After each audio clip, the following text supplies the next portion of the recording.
자, 관리에게 8주차 제2강을 2강에서는 경영 전략의 개발 단계는 어떠한 과정을 거쳐서 개발해 나가는가, 그리고 경영 전략 개발을 위한 분석 기법은 어떠한 것들이 있으며 어떻게 활용하는가에 대해서 공부를 했습니다. 제2강에서는 경영 전략은 어떻게 구분할 수 있으며 분류할 수 있으며 경영 전략의 평가는 어떤 부분들에 대해서 검토를 하고 평가를 하는가에 대해서 학습하도록 하겠습니다. 교재 96페이지를 보면요. 3. 경영 전략의 분류라고 되어 있고, 기업은 경영 목적에 따라 적합한 경영 전략을 수립하고자 합니다. 이러한 경영 전략은 특별한 지식의 필요성, 기능 또는 관련된 조직의 부문별로 구분할 수 있으며, 일반적으로는 시장 개발, 제품 전략, 운영의 효율성 또는 제품과 시장 다각화 등으로 구분합니다. 이상 경영 전략 구분에 따른 구체적인 전략 내용은 다음과 같이 제시할 수가 있다라고 되어 있습니다. 시장 전략, 제품 전략, 운영 전략, 다각화 전략으로 나눌 수가 있다. 자, 먼저 시장 전략을 보게 되면은 새로운 제품의 용도나 사용처 발굴로 되어 있습니다. 제품의 제품의 새로운 용도나 사용처 발굴, 시장 확대 얘기한다, 그죠? 예를 들면요, 제품의 새로운 용도나 사용처 발굴 하나 예를 들자면, 여러분들 각자 가정에 집에 김치 냉장고 뭐 하나 정도씩은 다 있을 겁니다, 그죠?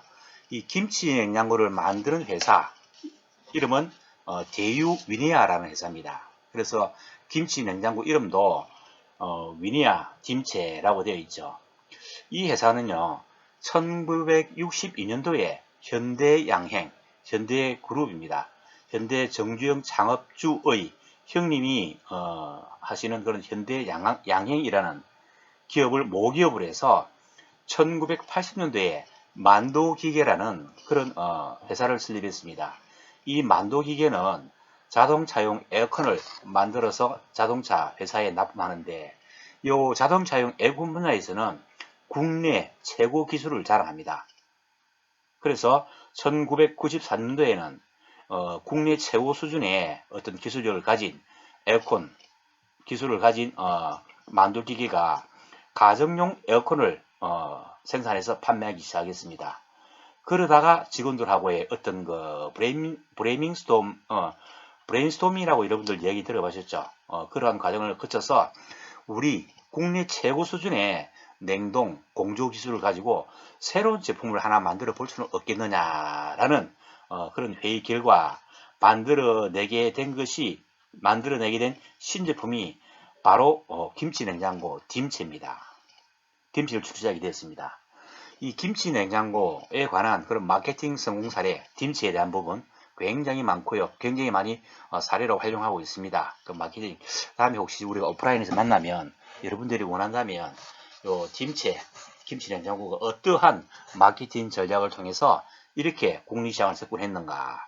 물론 이 딤체 김치 냉장고가 히트를 치기 시작하니까 삼성이나 LG에서도 김치 냉장고를 만들어내기 시작했습니다만, 그래도 한 50대 후반 그 전후에 그 이상의 주부들은요, 김치 냉장고는 삼성이나 LG 걸 거의 사지가 않고, 물론 디자인도 이쁘고 뭐 서비스도 잘 되는 면은 있습니다만, 그래도 김치 냉장고는 그죠? 딤체가 최고다라는 그런 의식을 가지고 있습니다.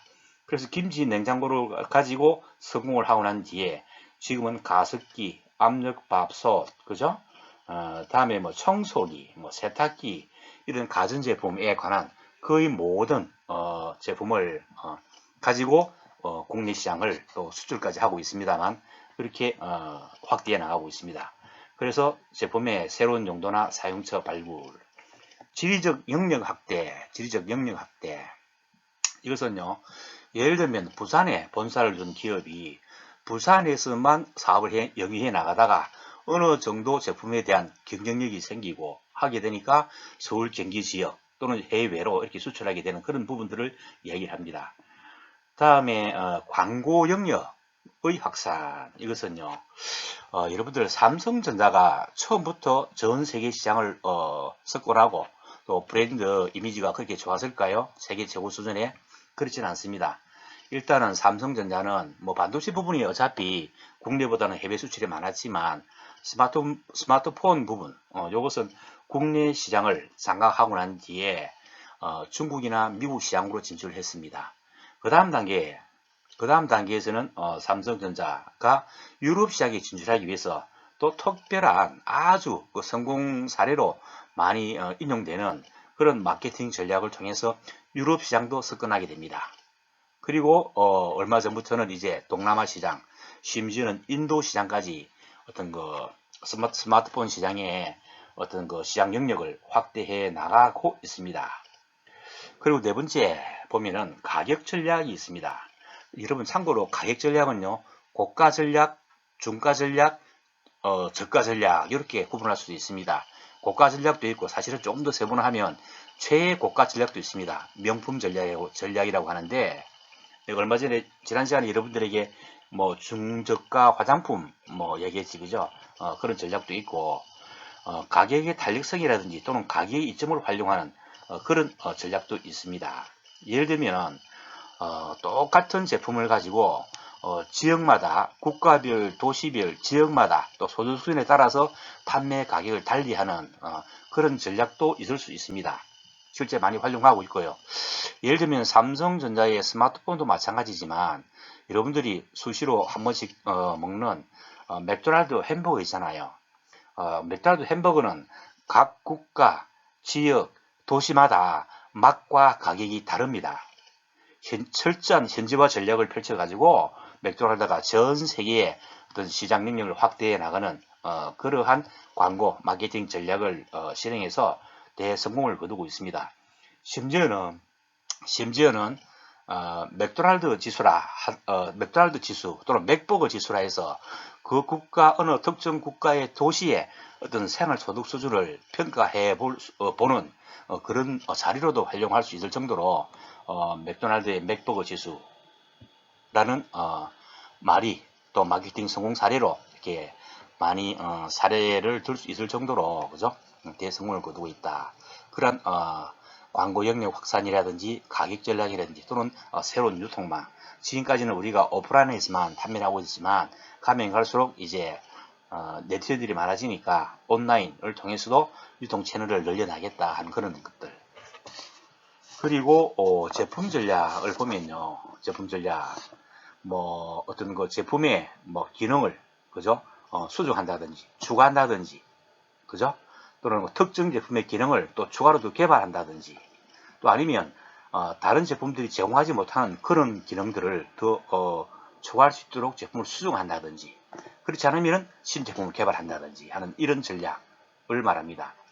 예를 들면 여러분들 자동차만 하더라도 지금까지는 화석 연료인 휘발유나 경유 같은 걸 가지고 차가 동력으로 에너지원으로 삼았습니다.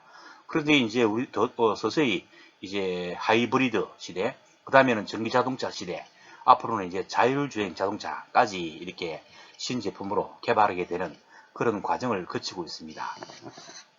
다음에 운영 전략, 적절한 공헌이익, 매출 이익률 또는 투자 이익률을 제공하지 못하는 제품은 가감하게 시장에서 철수한다든지 제품의 생산을 중단하는 그런 조치도 필요할 수 있다는 얘기죠. 그리고 여기서 여러분들 적절한 공헌이익, 이거 여러분들 뭐 꼭 말 안 하더라도 지난번에 공헌이익 정도는 우리가 리포트로 용어 해설 한번 해보자라고 얘기했습니다. 그죠? 기억나시죠? 공헌이익은 쉽게 말하면 매출액에서 변동가를 뺀 부분, 그죠? 그래서 쉽게 말하면 변동비를 초과하는 매출액, 또 아니면은 고정비 플러스 기업의 영업이익, 이러한 것들을 뭐 공헌이익이라고 한다라고 할 수 있고, 이것은 여러분들이 제가 레포트를 별도로 제시를 하지 않더라도 좀 많이 쓰이는 그런 사회적 용어니까 리포트를 한번 정리해서 자기 거로 만들어 주기 바랍니다. 다음에 운영 전략 중에서 충분한 이익을 확보하지 못하는 시장은 죄해버립니다. 우리가 부산 기업이 서울에 억지로 지점을 만들었는데 영 시장 상황이 좋지를 않다. 매출액 총수익 금액이라든지 또 고정비의 지출이 과다하든지 이런 경우는 과감하게 시장을 철수하는 방법도 있습니다. 또 그렇게 해야 되고요. 특히 우리나라 삼성 스마트폰이라든지 현대자동차의 자동차는요. 일본 시장에서는 거의 판매가 되지 않습니다. 그러나 어떤 세계화 전략 때문에 할 수 없이 엄청난 고정비 부담을 안고 1년에 뭐 100대도 잘 못 팝니다만은 현대자동차 같은 경우에는 그래도 시장 유지는 하고 있습니다. 그것은 아마 그 다음 어떤 그 미래의 어떤 시장성을 보고 아직도 버티고 있는 것 같은데, 만약에 현대자동차가 어떤 규모나 어떤 그 유지할 수 있는 능력이 부족하다 그러면 과감하게 그런 일본 시장은 철수를 해야 되겠지, 그죠?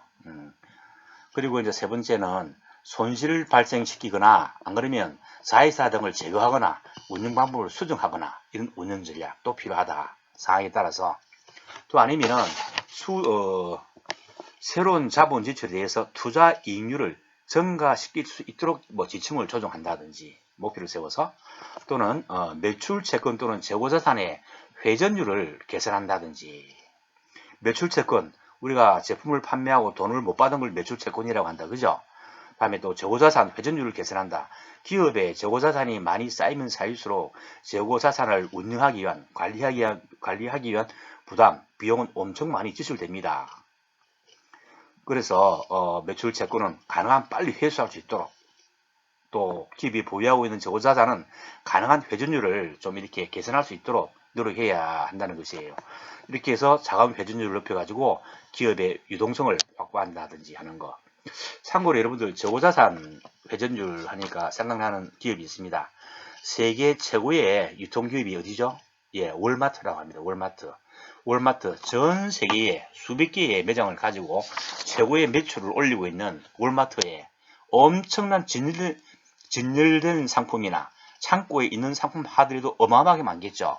그런데 월마트는요, 세계 최대 유통기업이면서 그 기업에 재고는 하나도 없습니다.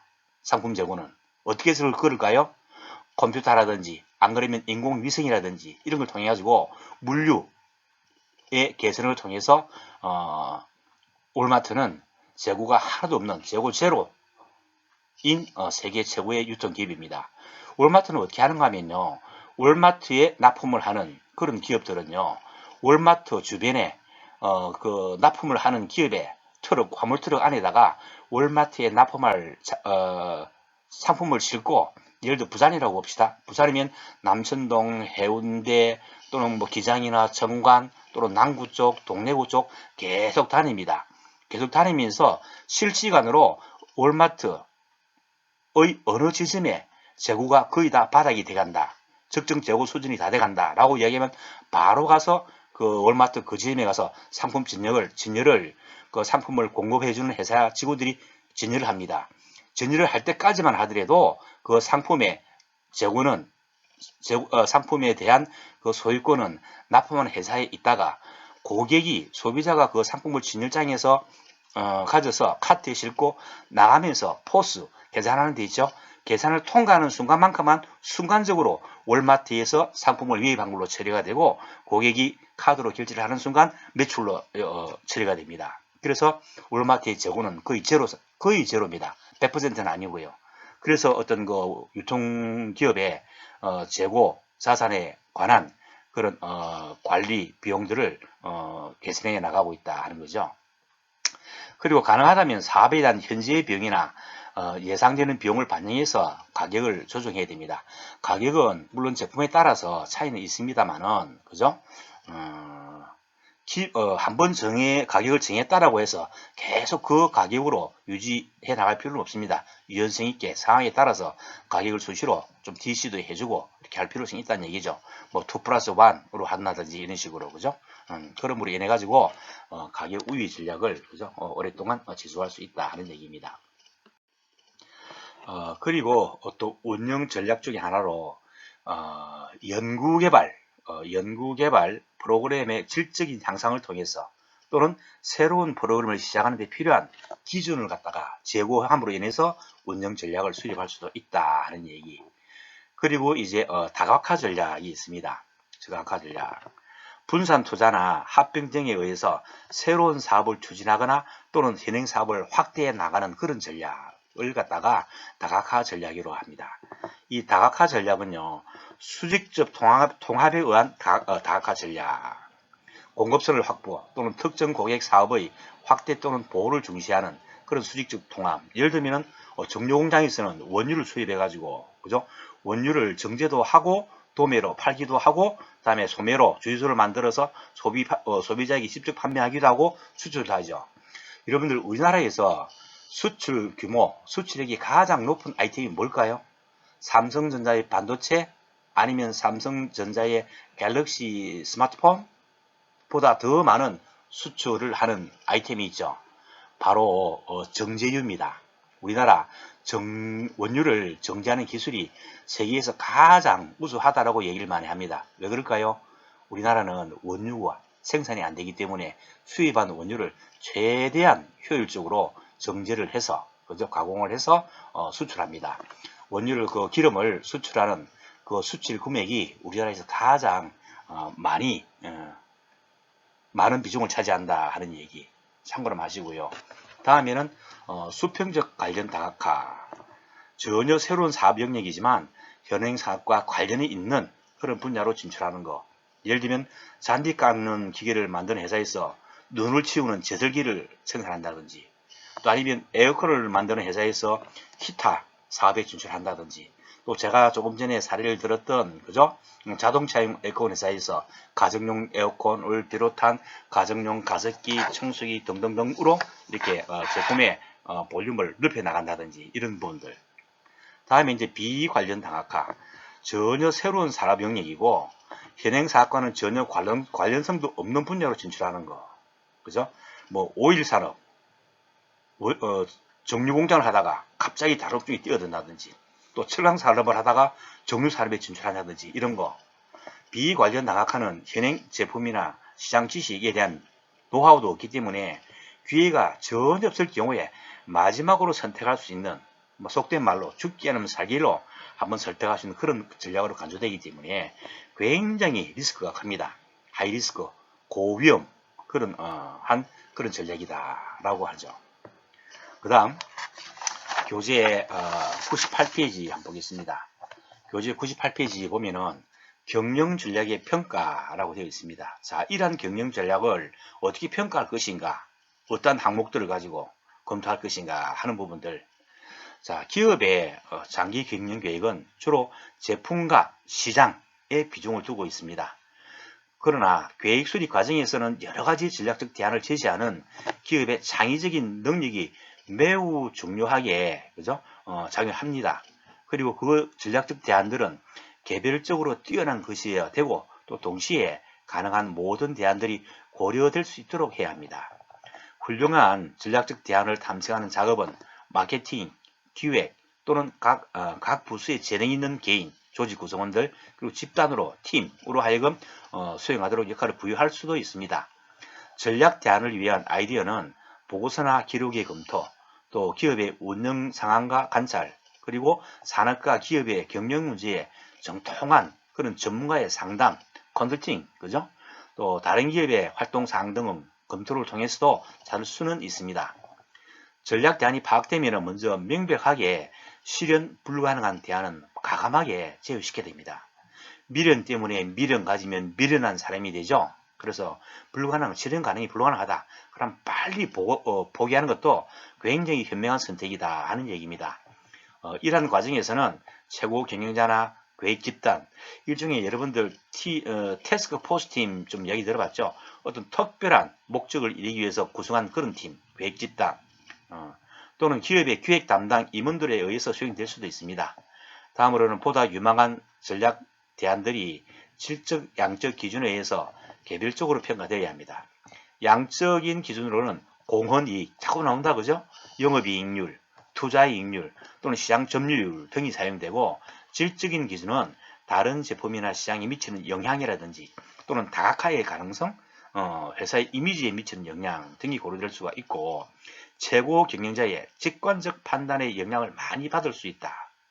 그리고 여러가지 실행 가능한 전략 대안들은 최고 경영자의 최종적인 검토, 결정 단계를 거친 후에 가장 적절한 하나의 대안의 결합이 장기 경영 계획을 위한 실행 전략으로 선택이 됩니다.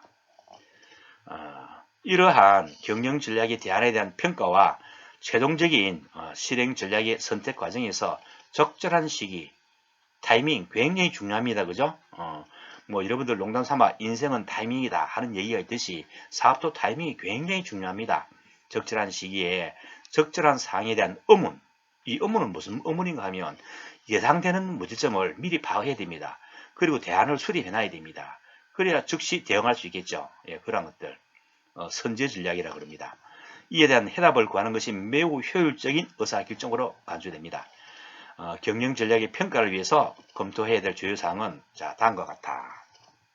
첫 번째, 전략과 외부 환경의 적합성에 관한 검토 사항입니다. 기업 환경의 적합성, 기업 주요 구성원들의 수용 가능성, 능력이 있느냐 없느냐 하는 겁니다. 이걸 받아들여서 해낼 수 있는가 없는가. 그리고 경쟁 요인과 경쟁 요인의 정확한 평가, 냉정한 평가를 해야 됩니다. 그리고 주요 고객, 그죠? 에 대한 변동성, 경쟁자의 전략 추종, 또 경쟁자의 적대감 야기, 또 경쟁적이고 이익 창출에 충분한 시장 점유율, 시장 점유율 확대에 대한 독점 금지 규정에 대한 영향, 관련 법규의 위배 가능성, 전략 수행의 적법성 또는 윤리성 이런 것들을 전부 다 적합한지 적합하지 않은지를 그죠? 검토를 해보고 경영 전략을 수립해야 된다 하는 부분입니다.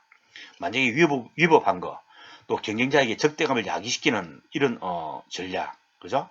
또 우리가 어떠한 전략을 수립해서 실행하면은 바로 경쟁자들이 우리의 어떤 전략을 따라오는 거 이런 것들에 대한 것도 충분한 사전 검토를 해보고 경영 전략을 수립해라 하는 얘기.